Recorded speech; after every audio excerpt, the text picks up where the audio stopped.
میری شادی بڑی دھوم دھام سے ہوئی تھی اور ثانیہ میری دلہن بنی میرے کمرے میں بیٹھی تھی۔ میں کمرے میں داخل ہوا اور سلام کرنے کے بعد ثانیہ کے قریب بیٹھ گیا اور منہ دکھائی کا تحفہ گولڈ کا گانی سیٹ اپنے ہاتھوں سے ثانیہ کو پہنایا۔ تو ثانیہ نے پہلے اتنی زبردست شادی اور پھر اتنے پیارے تحفے کا شکریہ ادا کیا۔ وہ بہت خوش تھی۔ تھوڑی دیر تک گپ شپ ہوئی تو ثانیہ بولی، ایک بات پوچھوں آپ سے؟ آپ نے شادی کے لیے میرا انتخاب ہی کیوں کیا؟ آپ کو پتہ بھی تھا میں ایک طلاق یافتہ لڑکی ہوں۔ میں بولا بتاؤں گا، پہلے آپ میرے سوال کا جواب دیں۔ آفتاب نے آپ کو شادی کی پہلی رات ہی طلاق کیوں دی؟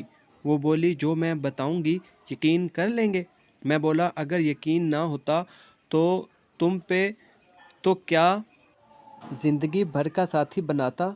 جو سچ ہے وہ بتا دو۔ وہ بولی آفتاب میرے ساتھ کالج میں پڑھتا تھا۔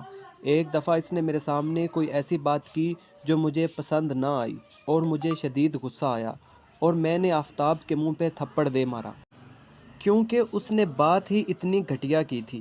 وہ بدلہ لیا اس نے کہ شادی کی رات کمرے میں آتے ہی جو پہلا لفظ اس کے منہ سے نکلا وہ طلاق تھا۔ میں نے کہا میں نے ٹھیک ہی اندازہ لگایا، وہ ایک جانور ہی تھا۔ اچھا ہوا تمہاری جان چھوٹ گئی۔ وہ بولی اب تم بتاؤ تم نے مجھ سے ہی شادی کیوں کی؟ میں بولا جب مجھے پتہ چلا کہ تمہارے ساتھ اتنی بڑی زیادتی ہوئی ہے، اس دن میں نے یہ فیصلہ کر لیا تھا کہ شادی کروں گا تو صرف تم سے، کیونکہ کوئی بھی انسان اتنی بڑی زیادتی نہیں کر سکتا۔ وہ ضرور جانور تھا جس نے ایسا کیا، اور میں نے فیصلہ کیا کہ میں آپ کے ٹوٹے دل کو اپنی محبت سے آباد کروں گا تاکہ دنیا میں انسان اور انسانیت کی جیت ہو۔